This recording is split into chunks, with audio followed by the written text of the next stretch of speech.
for itself because you will avoid a catastrophe like we had in New Orleans.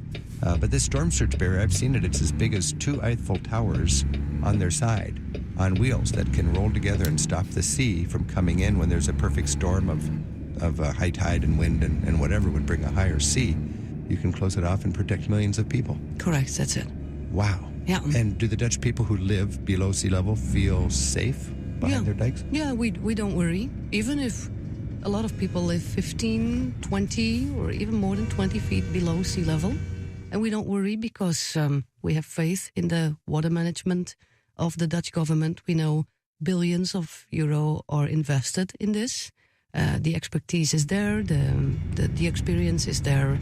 People. It's a Dutch way of living. That's how we live. That's how you live. Now, Tim, when you go to the Netherlands, you can see all the charming towns, and in the Netherlands, you can get anywhere by train in less than an hour. It seems like the trains are so good. So if you want to go there, the answer is yes, it's easy. Just hop on the train.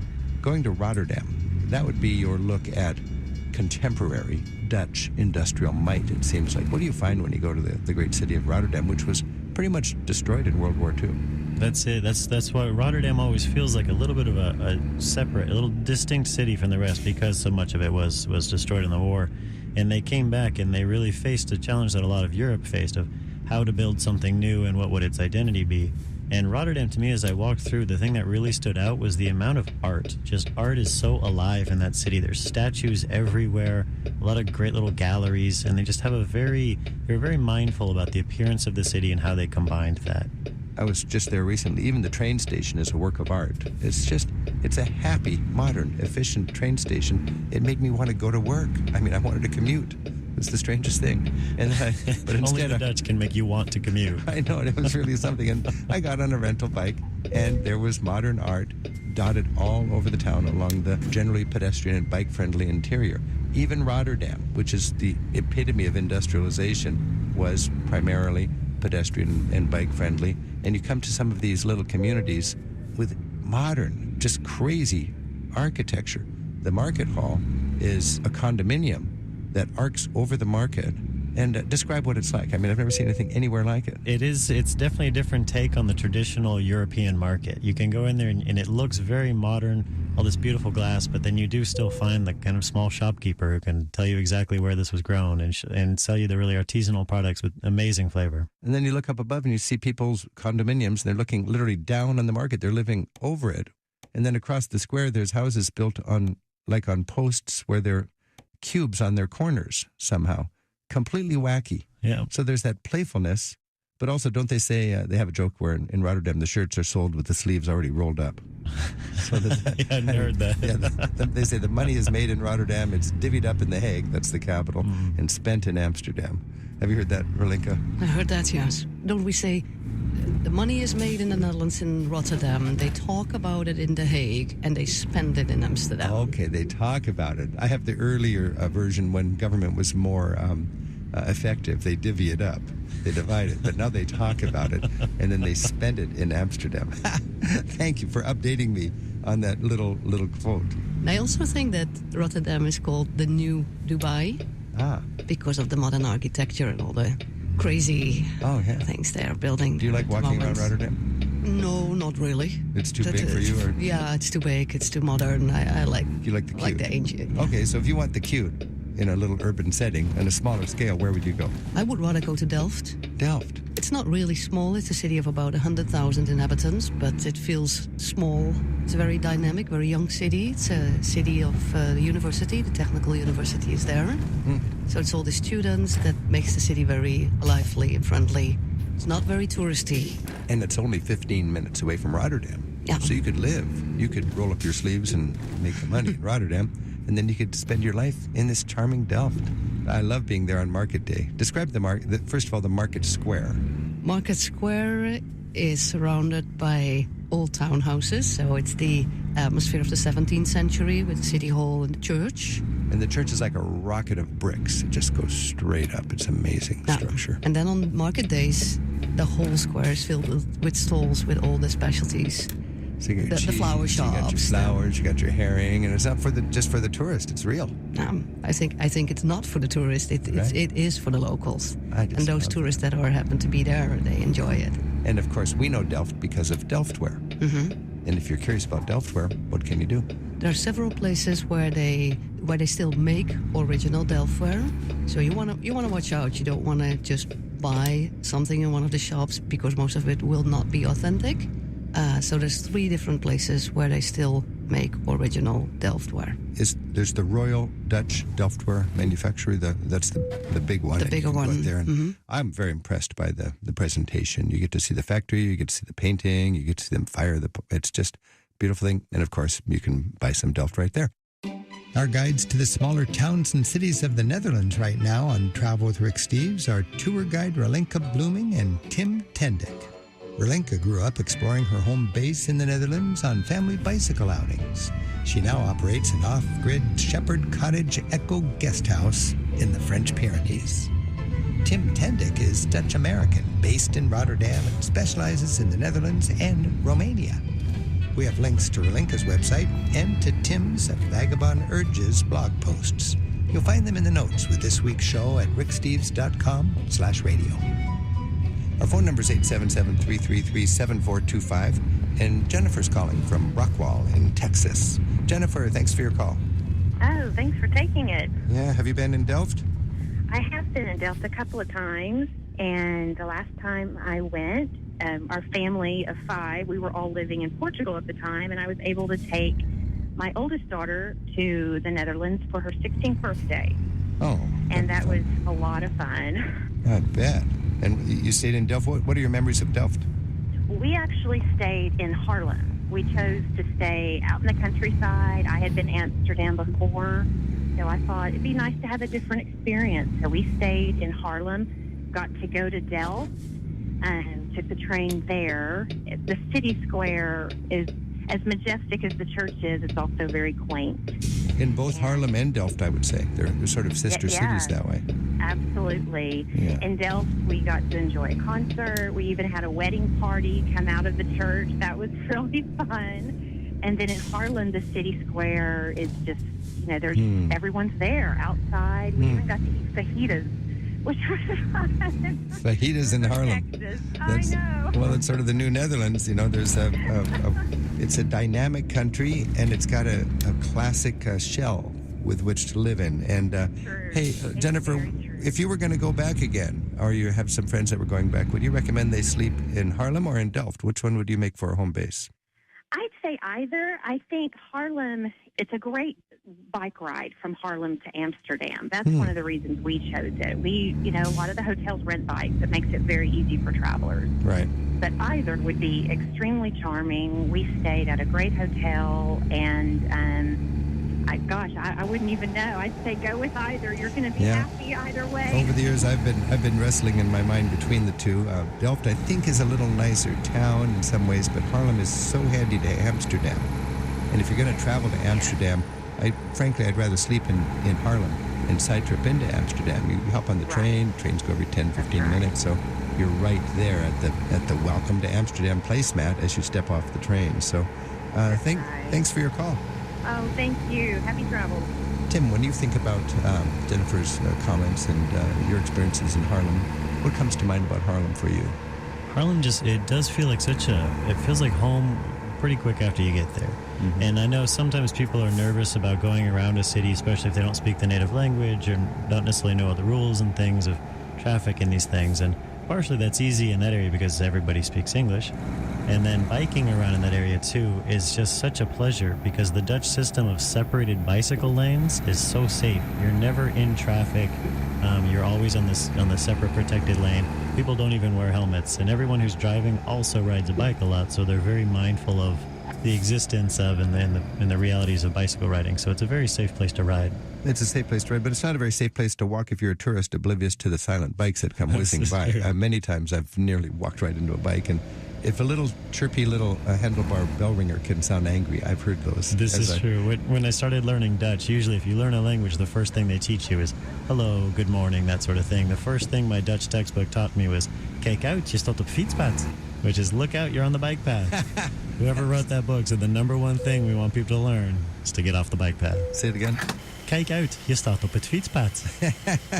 I would think that's probably one of the key survival phrases. This is Travel with Rick Steves. We're talking about the Netherlands with Relinka Blooming and Tim Tendick. When we're in Haarlem, it's amazing. I mean, it's a charming little town, but you step into the church and you have the mightiest pipe organ I've ever seen. Mozart played it. The whole wall is just it's a tower of pipes. And that's sort of the traditional culture that's going on. You've got, of all the Dutch masters, Frans Hals is one of the greatest, and there's a museum dedicated to him. He's a hometown boy. Corrie ten Boom. If you're frustrated with Anne Frank's house because it's so darn crowded, you have the equivalent in Haarlem in a certain way, Corrie ten Boom. And this is made famous from the book and the movie The Hiding Place.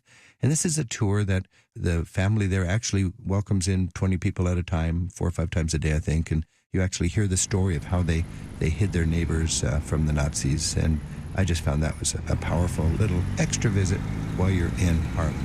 Tim, we've been talking about mighty cities and cute small towns. What's a village? There's a lot of villages, and I'm sure you've stumbled onto some. Is there one you'd like to share that would be worth knowing about? My favorite tiny town, it's one of these ones you see as you go through on the train, and it's these little houses, and you see a church steeple standing up, and you think, how do all these itty-bitty towns have these amazing steeples? But I went to Hulst is one, right down by the border there with Belgium, and it's a really remarkable town. It's very small, doesn't have too many things people would see, but even there it manages to have a lot of medieval ruins and replicas. It has namely a big fortress in the middle with its moat still there from the 1500s, but they have the Basilica of St. Willibrord. St. who? St. Willibrord. Willibrord. There's too many R's in that name. I don't know how they put them in there. And this is Hulst, Hulst, yeah, near Hulst. the border of Belgium. Mm-hmm. It means holly, from the shape of the fortress in there. Yeah. Okay. But that basilica is really remarkable to me. Is just really a exemplar of Dutch tolerance and history, because they, for a while after Napoleon, they basically kind of built a little wall inside there and made it a simultaankerk, which is like a simultaneous church. So they actually shared it with Catholics and Protestants. They said we both worship in the same place. Isn't that interesting? So they've gone with the European tumult when it comes to, Catholics and Protestants fighting each other, but they've sort of been accommodating. And I know when you're in Amsterdam, you find a lot of hidden churches, and anybody would know there's a church there, but they just keep a low profile and then they let it be. Yeah, as long as you behave yourself, we'll let you be there. And there's a lot of, quote, victimless crimes that are accepted today, as long as people use discretion in the Netherlands. This is Travel with Rick Steves. We're talking with Relinka Blooming and Tim Tendick about the Netherlands. Relinka, a lot of people just think flowers when they go to the Netherlands. I believe your last name, Blooming, means flowers. Yes. Did your ancestors sell flowers, or how would somebody be called Relinka Flowers? I have no idea. Must Don't have know. been. Maybe your dad started one of these Koekenhof markets or I'll ask something. Papa. All right. But there's 2 things high on people's list. The Alsmeer Flower Auction near the airport at Schiphol, and Koekenhof, which every spring has a magnificent tulip festival. Can you describe the Alsmeer Flower Auction and then Koekenhof? So the flower auction is in one of the largest industrial buildings in the world. It's just enormous. And there's a lot of activity, but you have to be very early in the morning. And then you can walk around there and enjoy the fast movement of the flowers and the plants and that go into the auction hall. Because the whole idea, it's got to be fast, because they got to get the flowers to market today. And you see literally train loads of flowers coming by that people are bidding on. Yeah, like millions of flowers go through it in the morning. But you know what? It's a bit, it's not anymore as it was before, because the people that work at the flower auction, it's more and more, they can bid through the internet as well. Oh, it's not what it used to be, because it used to be a really high energy, amazing spectacle. They had this strange kind of bidding to me where they would go from the top price down. Instead of everybody upping each other, the price would come down and the first person to say yes would get it. Yeah, right? I think it's called the Dutch clock. The Dutch clock. Yeah. Okay. So how about Koekenhof? How's that doing? Koekenhof is fantastic, but it's only 8 weeks a year, of course. It's only in the springtime. I think it's one of the largest spring flower gardens in Europe. Millions of flowers, beautiful patterns, beautiful colors, the smell, lovely to go. But it's a giant orchard of, it's just like it's a wonderland. I'm not even that into flowers, and I've been to Koekenhof several times. If I'm ever in the Netherlands in the spring during Koekenhof, I make a point to go there. And cost a reasonable fee to get in there, 10 euros or something like that. And then you've got free run of this vast park, and so lovingly landscaped and filled with explosions of colors, along with plenty of Dutch cliches. You've got your little syrup waffles and your wooden shoes and your windmills that you can check out. And The main thing for me is just the magnificent flowers when they're in season. Absolutely, yeah. It's a highlight. Krukenhof. Berlinka Blooming, Tim Tendick, thanks so much for a better understanding of the amazing Netherlands. Thank you, Rick. Our pleasure. Kijk uit, je staat op het fietspad. Next, we hear how a trip to a humble town in Central America can change your life. Penny Reed's trip to Nicaragua was a way to immerse herself in learning Spanish, but it also showed her how practicing peace and creating goodness for the people around you can be a lot more rewarding than just trying to accumulate material wealth. Penny turned her notes from learning new words and concepts in Spanish into a memoir of the places and people that still tug at her heart from Nicaragua. She tells us about it next on Travel with Rick Steves. We know you value Houston Public Media. That's why you're listening right now. Take the next steps and become a new member of the station you rely on. Every gift makes a difference, and what matters most right now is supporting the station that brings you the news and information you rely on. It only takes a few minutes to make a big difference. Join as a new member today at houstonpublicmedia.org/donate or call 888-909-0887. Someone was spying on Sophia for almost a year. Then she found out. I felt violated. I felt very vulnerable, like there is no privacy. There were thousands of others. You see heads of state, you see human rights activists, and we see regular people who are sort of unwittingly swept up in this dragnet. Exposing a global surveillance empire on the next Reveal. Saturday at 2 p.m. on News 88.7. 1A is named after the First Amendment. It protects free speech and a free press. And for all the focus on the issues that divide us, it's your stories that help us understand what connects us too. We're more than just the news. At 1A, you help us shape the daily conversation. And that way, we can be sure we'll get to the heart of the story together. 1A, weekdays at 2 p.m. on News 88.7. She's the kind of person always identified with what you might call the underdogs. So Seattleite Penny Reed decided to try an immersion course in Spanish. It could help her better identify with the second language in the United States and what many students in her school system speak at home. So Penny took time off from work as a school psychologist to join a church group on what was billed as a transformational travel trip to Nicaragua. It included homestays and experiences in humble rural communities and small cities. Her group saw firsthand what people there really need to help alleviate one of the highest poverty rates in the Americas. It turned out ecological tourism may be a part of the equation. Penny writes about her experiences in Central America in her self-published book called Bridging: Languages, Cultures, and My Life. Penny, thanks for joining us. It's wonderful to be here, Rick. Thank you. Man, paging through your book, it just reminds me what a powerful opportunity travel is. And it also reminds me how it can complicate your life. And it sounds like your visit to Nicaragua complicated your life. Definitely. And I would also say that it expanded it manyfold. You know, when I was contacted by your producer and asked to come in, I said, this story is not about me. I would be happy to come in, but I really want to have someone here from Nicaragua, as we will later on. And just the learning was expansive. What took me there initially, of course, was my connections at church, but also that I felt almost desperate to learn Spanish. I was working with children with families in the school district. About 30% of them heard Spanish spoken fluently in their home. I recognized that this was an opportunity for me to, as a middle-aged person, to be immersed in culture and Spanish again. Why Nicaragua as opposed to other South American options? Well, it was an invitation at church. Someone had given a gift to our church saying, I want this to go to the people of Nicaragua, following up on a feeding program that we had had prior. Okay, so that's the reason you went there instead of Guatemala or something like that. I found that every one of these countries has unique struggles, but fundamentally trying to give people dignity and trying to live in challenges that we can hardly imagine. Now, let's talk just a moment about traveling in Nicaragua. There's the capital city, Managua, there's the interior, and then there's the Pacific coast and the Caribbean coast, right? Correct. Describe each of those just briefly.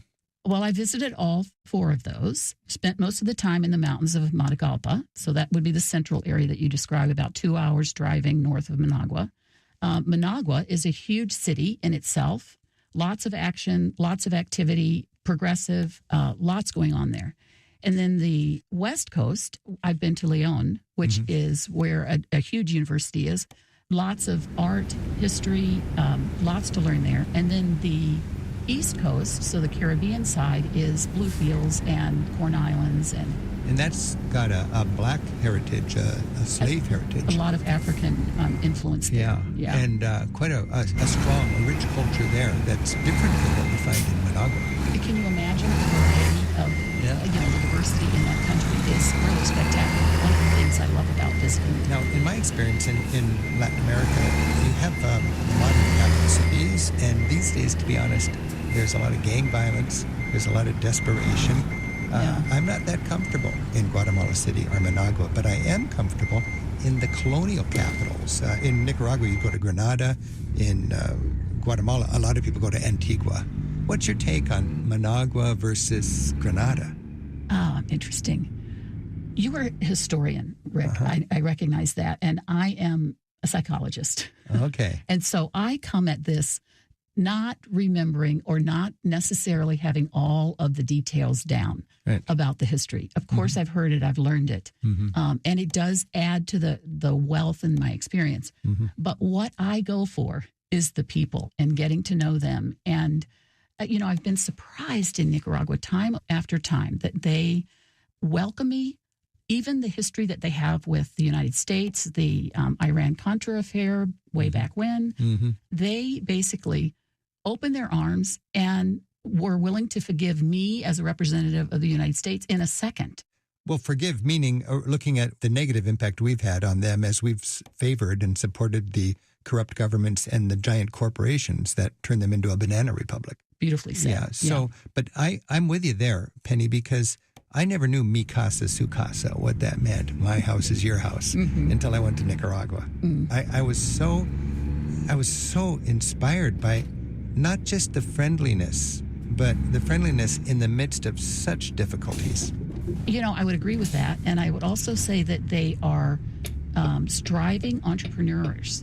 And especially now, it's been so interesting to me not having been there since early 2018, seeing what Ernesto, my friend, has done in order to address lack of tourism, which was really a huge business for him and his company to change it up and to know what the people needed. Yeah, I can hardly wait to talk to your friend Ernesto, but before we get to Ernesto, Penny, you were talking about meeting the people, and my most vivid experiences were in homestays. And when you've traveled there, you've taken advantage of homestays, not staying in a business hotel in Managua, but in somebody's home. Yeah, the first time that I went, we were there for 10 nights. Yeah. And the first night, I was assigned to share a house with a young woman who was traveling in our group. She was 13. And we went into the home, and we were assigned to the only twin bed that was in the home. And I remember looking with Anna and saying, how are we going to do this? Yeah. And we decided, that my head would be at this end and her head would be at this end, and we would get a night's sleep. And I'll never forget that night of being awake most of the night and hearing most of the sounds. And hearing the animals. Yeah. And being grateful. I mean, this was in the city, and there were still roosters waking me up. You had such vivid moments that came across in your journal, in your book, Bridging. And in this book, you talked about staying in Marlena's house and how you wanted to give some tangible gift, but you were instructed by the organization that had you there that giving tangible gifts complicates relationships. So instead of giving them some nice present, what would you give them? Well, I know it sounds like a cliche, but I think giving our hearts, giving our presence, giving our attention, genuinely is... That's the biggest gift you can that's give the them. Biggest gift. And I will say that I've gone back several times individually, and there is a place for tipping. And aside from the advice from Witness for Peace, when I have stayed with Marlena and her family for long stays, I will give them a tip at the end that seems not gargantuan to me, but it replaces her roof. It makes a difference. Yeah. It makes a difference. This is something I've struggled with, is stewardship. I'm spending a lot of money to go down there, and just to learn from being in a world that's struggling that way.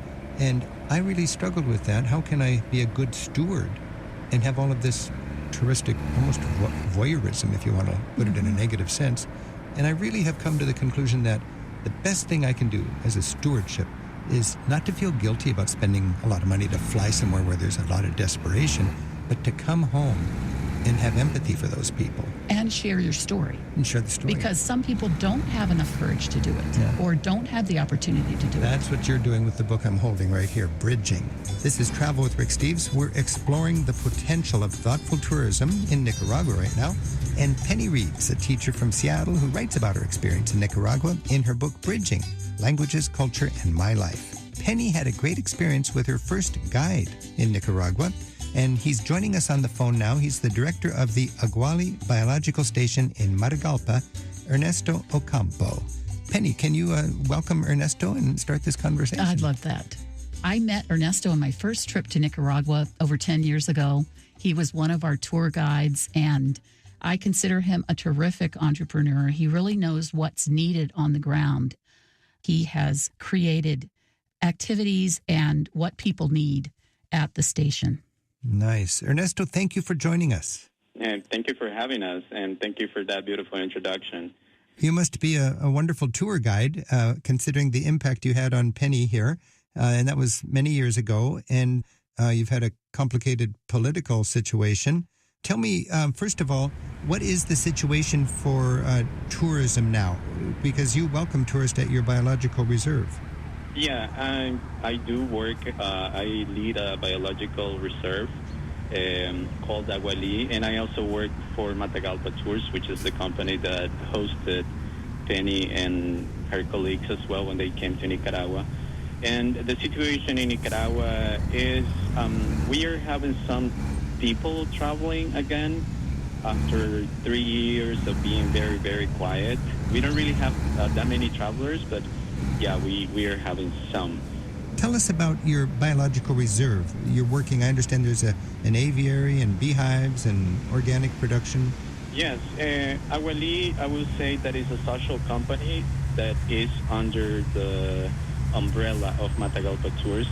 With the political crisis in Nicaragua, it was very complicated for the company to hold the jobs of around 22 people who used to work with us. So there were only 3 people left 8 months later after the crisis, and we decided to create to do more work, environmental work, and to ask people for help from different parts of the world in order to give opportunity not only to the people who were working here, but also to give the opportunity to other people, to young adults and families, complete families, to be part of the conservation program and to forget about a little bit of the violence that was being lived in Nicaragua. So we do this. Everything that we do in our farm or in our biological station is basically to teach young children and young adults. For example, we do organic farming, we do organic honey production, and a little bit of research in the forest as well. But our main focus is education and conservation. Now, Ernesto, my richest travel experiences have been on what I call reality tours or educational tours in Central America. I wonder, is Matagalpa Tours in normal times, are you a kind of educational tourism or is it a sightseeing kind of a tour?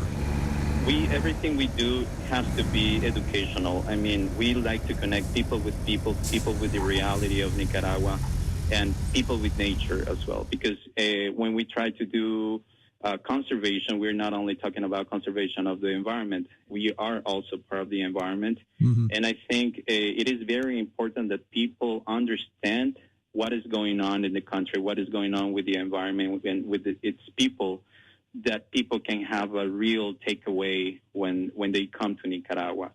Because beautiful pictures you can have everywhere, but a real life-changing experience is what we want to develop or to give to people. But at the same time, I will say that we have done that over 14 years, but now that we have the biological station is even more that we want to show people the reality of Nicaragua. So I think we're even more educational nowadays than we used to be 3 years ago. Wow. It sounds like you have a strong educational philosophy, and it also sounds like because of the political situation, very few people can actually come down and enjoy that like they could in normal times. Given the political reality now, what's the best way Americans can help Nicaragua, and what is a wrong way to help Nicaragua? Do you have any advice for us? It's a very interesting question, I would say. I think the best way to help Nicaraguan is by traveling to Nicaragua and seeing the reality of Nicaragua. But at the same time, to do a little bit of research if you want to support, for example, local initiatives that are making a change in young people, in young or in children. And somehow Nicaragua right now is really, really safe to travel. I think by traveling to Nicaragua, you're also supporting the local families, for example, the homestays, hotels, restaurants, and that's a way of Nicaraguan getting back on their feet as well. Yeah. So, because if you travel to Nicaragua right now and you go to a five-star resort, you're not really making a change in people's lives. And also learning and connecting a little bit of what's going on in Nicaragua, and not only what all the media is showing. The media can really give you the wrong impression, but if you travel, as Ernesto was saying, you can travel in a way that almost makes things worse by putting your money in the wrong place, or you can travel in a way that empowers local people and local businesses and hardworking entrepreneurial people that have a resilience. And one thing I really enjoyed reading Penny's book is these little vivid images of resilience of the Nicaraguan people. Yeah. And that is, resilience is such a perfect word to describe what I witnessed over and over and over again. One of my favorite stories is we have developed a fund to support microcredit, and someone borrowed $50 in order to buy a freezer, a woman who was the butcher for her town.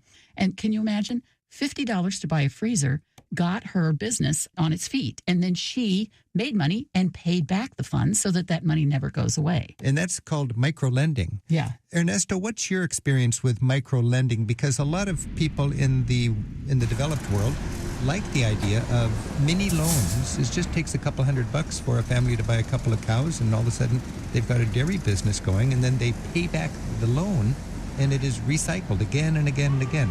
It sounds almost too good to be true. Do you like that concept of micro-lending between the developed world and the developing world? I thank you for the question, and I think the key of everything is educating the people how to use the money. Mm-hmm. And that's actually what we do at the biological station. We try to educate the people so they can use their own resources, or they can, if we give them a little bit of resources, that they can get more resources out of that. It's like, if you give a child $100, what would the child do? I mean, exactly. With no education. So it can happen with adults too. We're on the phone with Ernesto Ocampo at the Aguali Biological Station in Matagalpa, Nicaragua. It's where he's training young people from his community to become eco-tour guides. Our interview first aired in 2022 when Ernesto reported that tourism to Nicaragua was down 98%. Scared off by political upheaval from a few years earlier and the pandemic's border closures. We hear it's been slowly recovering. Ernesto was the first guide to introduce Nicaragua to our guest, Penny Reed. She writes about her transformative adventures in her memoir called Bridging, and with personal updates online at alwaysbridging.com. I want to remind our listeners that we'll have a link to Ernesto's biological station in the notes for this week's show. Ernesto, I could enjoy talking to you for such a long time, but we're out of time. But what I would like to hear from both you and from Penny to wrap things up, one beautiful word in Spanish that you hear again and again when you travel in Latin America is esperanza. Ernesto, what does esperanza mean to you when you think of the struggles of your countrymen and women?